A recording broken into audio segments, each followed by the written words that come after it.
بھی محبت کا موقع آتا ہے تو بیٹیاں ہی آپ کو آگے آگے نظر آئیں گی. اس لیے بیٹیوں والو دل چھوٹا نہ کرو, لوگوں کی باتوں سے نہ اپنا دل چھوٹا کرو. اگر کوئی بات کرے تو اسی بات پہ خوشی منانا کہ اللہ نے بھی تو اپنے محبوب کو سب سے پہلے بیٹی دی تھی نا. بیٹا ضرور مانگو, لیکن اتنی بات یاد رکھنا, اگر بیٹا اتنی توپ شے ہوتا تو اللہ جل شانہ سب سے پہلے محبوب کو بیٹی نہ عنایت فرماتے ہیں. اس بات سے پتہ چلا بیٹی بڑی فضیلتوں والی ہے. ہمیں نہیں بیٹی کو رحمت کہا گیا, بھائی رحمت تھی تو سب سے پہلے اللہ نے اپنے محبوب کو دی نا. ٹھیک ہے جی, محبوب کو عام چیز تو نہیں دی جاتی بھائی, محبوب کے لیے تو لاکھوں میں سے کچھ چن کے چیز نکالی جاتی ہے میرے محبوب کے لیے. اور محبوب بھی تو وہ ہے نا جن کے لیے اعلیٰ حضرت کہتے ہیں خدا کی رضا چاہتے ہیں دو عالم, خدا چاہتا ہے رضائے محمد. اس لیے بیٹیوں والے دل نہ چھوٹا کیا کرو. یہ تجربہ ہے میرا حضرت جی, جب بھی مشکل بنی ہے آگے بیٹی آئی ہے, آگے بیٹی آئی ہے. میری چھوٹی بیٹی ہے حضرت جی عائشہ, کسی یونیورسٹی میں نہیں پڑھی, ابھی اس کو کسی فلاسفر کی کوئی کتاب نہیں پڑھنی آتی ہے, چھوٹی ہے جی ابھی تو بالکل اس نے ابتدا کی ہے, A apple B bat C cat پڑھ رہی ہے. اور نہ ہی اس کو کوئی اتنا شوق ہے کہ وہ موبائل پہ کسی عالم دین کا بیان سنے. لیکن بیٹیاں تو بیٹیاں ہی ہوتی ہیں نا حضرت. یہ دیکھو محبت بندے کو بڑا کچھ سکھا دیتی ہے حضرت جی. محبت بندے کو انداز دیتی ہے, فکریں دیتی ہے, رونا دیتی ہے, خوش ہونا سکھاتی ہے. محبت خود بہت بڑی استاد ہے, یہ خود بہت بڑی پروفیسر ہے, یہ خود ہی بہت بڑی یونیورسٹی ہے حضرت جی. ویسے تو وقت نہیں ملتا, مسافر لوگ ہیں حضرت ہم. جب ابو جی کا انتقال ہوا نا پچھلے سال, تو ظاہر ہے 10 دن پھر میں گھر بیٹھا. وہ میں رات کو نہ بیٹھا تھا, میرا بیٹا, میری بڑی بیٹی, پھر بیٹی اور ساتھ میری بھانجی, یہ آپس میں کچھ کھیل رہے تھے. میں اللہ کتاب پڑھ رہا تھا لیکن دیکھ میں ان کو بھی رہا تھا. کھیل وہ رہے تھے کہ وہ 4 پرچیاں تھیں, ایک پرچی پہ لکھا تھا بادشاہ, ایک پرچی پہ لکھا تھا وزیر, ایک پرچی پہ لکھا تھا قاضی, اور ایک پرچی پہ لکھا تھا چور. وہ بند کر کے نا پرچیاں پھینکتے تھے, سب نے ایک ایک پرچی اٹھانی ہوتی تھی. جو بادشاہ بن گیا اب اسی کی حکومت ہے, وہ قاضی سے, وزیر سے, اور اسپیشلی چور سے جو مرضی کروائے. وہ بیٹا ذرا تھوڑا بڑا ہے, تو وہ میں دیکھ رہا تھا کہ بار بار وہی جو ہے نا وہ بادشاہ بن رہا تھا.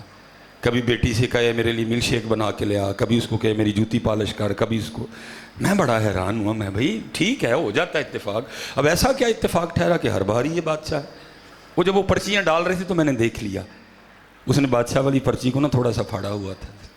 وہ باقی تینوں بیٹیاں تھیں, وہ پہلے پرچی اٹھا لیتا تھا.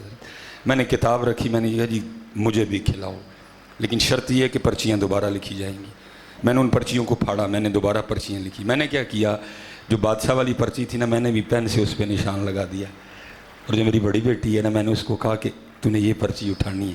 باقی اب دیکھو تینوں کے مقدر میں کیا آتا ہے حضرت, اس نے وہ اٹھا لی, باقی تینوں نے, میں نے بھی, میری بیٹی نے بھی, اور میرے بیٹے نے بھی اٹھا لی حضرت.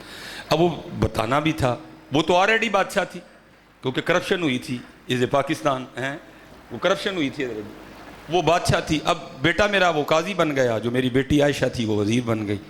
اب جب میں نے اپنی پرچی کھولی تو اس پہ لکھا ہوا تھا چور. اب ظاہر آتے تھے تو ہمیں بھی پڑ گئی ہیں نا تعریفوں کی حضرت. اب مجھے بھی بتانا تھا کہ آپ کیا ہیں, تو وہ تینوں میری جانب, اللہ پتہ ان کو بھی تھا کہ کیا ہیں, تو تینوں میری جانب دیکھ رہے تھے کہ کیا ہیں. اب مجھ سے بولا نہ جائے, تو وہ مجھے کہتے ہیں بابا کیا ہیں آپ, تو میں نے بڑا شرمسار سا ہو کے کہا بیٹا میں تو چور ہوں. تو میری بیٹی جو بھی یونیورسٹی میں نہیں گئی, اس نے کچھ نہیں پڑھا, میرے گلے سے لپٹ کے رو پڑی اور تڑف کے کہتی ہے میرے بابا چور نہیں ہے. یہ بیٹی ہوتی ہے, اس نے کچھ نہیں پڑھا تھا حضرت, میرے تڑف کے لگی میرے گلے حضرت, تڑف گئی وہ حضرت جی, اور میرے گلے لگ کے کہتی ہے میرے بابا چور نہیں. اس لیے بیٹیوں والوں کبھی دل چھوٹا نہ کرنا, وہ بیٹی تو رحمت ہے, زحمت نہیں ہے. صرف ہماری بدعقیدگی نے سارا کام خراب کر دیا. محبوب تو فرماتے ہیں بیٹیوں والے کو رزق دیا جاتا ہے. میں جب کسی بیٹی والے کو پریشان دیکھتا ہوں میں سمجھتا ہوں اس کی ناشکری کی سزا مل رہی ہے. محبوب تو 1400 سال پہلے فرما گئے بیٹیوں والے کو رزق دیا جاتا ہے. اوے ہمیں محبوب فرما لے جس کی بیٹیاں اس کی حیا کرو, تو ہمیں اگر کہہ رہے ہیں تو پھر خود کیا کرتے ہوں گے. اس لیے حضرت کوئی بیٹی والا دل چھوٹا نہ کرے, بیٹا ضرور مانگو, اپنے اللہ سے مانگنا چاہیے, لیکن اگر اللہ نے بیٹی دی ہے تو حضرت یہ آپ دیکھیں گے حضرت, یہ بیٹیاں کیا کیا کرتی ہیں حضرت, یہ کتنے لاڈ کرتی ہیں, کتنے پیار کرتی ہیں حضرت. اور یہ لکھا ہے کہ جب حضور نبی علیہ السلام سین حرم میں نماز ادا فرما رہے تھے, کسی نے اونٹ جو ہے نا وہ ذبح کیا تھا, ذبح تو نہیں خیر کہوں گا, کفار کا تھا وہ, تو اس کی اوجری پڑی ہوئی تھی. حضور نبی علیہ السلام سین حرم میں نماز ادا فرما رہے تھے, ان بدبختوں نے لائنوں نے آپس میں مشورہ کر کے کہا کون ہے جو محبوب علیہ السلام سجدے میں جائیں تو آپ کے جسم مبارک پہ حجری رکھ دیں. حضور سجدے میں گئے. جیسے حضرت بڑی محنتیں ہوئی ہیں. ہم تو کاری کچھ نہیں رہے, ہم نے تو بس ایک اپنا ہی معیار بنا لیا. یہاں محنتیں ہوئی ہیں دین کے لیے, بڑا کچھ برداشت کیا گیا ہے, بڑا کچھ دیکھا گیا ہے, پھر یہ سلسلہ یہاں تک پہنچا. اور وہاں بھی لکھا ہے کہ جب حضور نبی علیہ السلام سجدے میں تھے تو وہاں آ کے حضرت سیدہ فاطمہ نے اپنے چھوٹے چھوٹے ہاتھوں سے وجری اٹھائی تھی.